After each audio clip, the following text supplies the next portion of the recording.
nama saya Muhammad Mahfai bin Muhammad Syam dari Sekolah Kebangsaan Caramas. Hari ini saya ingin mengkongsikan cara jejak wang kita dengan baik. Masak apa tu sedap juga tu. Jangan, aku dah beli banyak dah tadi. Sekejap aku nak cek duit aku ada berapa. Lupa duit aku ada RM10. Itulah kau. Kan aku dah cakap kita kenalah ada buku bajet. Buku apa pula tu? Buku tu kau boleh tulis duit masukkan dengan duit keluar kau beli apa. Oh, barulah aku tak ingat kan ada buku bajet tu. Okey. Weh, apa balik? Apa balik sah? Abang buku apa tu? Alah, ni lah buku yang bajet-bajet kakak semalam tu.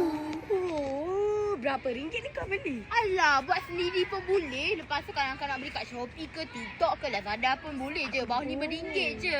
Berbalik tak beli ni? Berbalik lah. Kau tengok ni, aku tulis duit masuk aku, duit keluar aku, apa yang aku beli. So, aku tak tahulah duit aku hilang ke mana. Betul tak?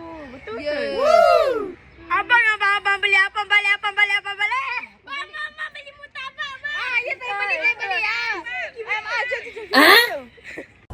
Kawan-kawan mesti tertanya-tanya kan, buku bajet-bajet ni penting tak bagi hidup saya? Buku bajet-bajet ni sangat penting dalam hidup saya kerana saya ni orangnya pelupa.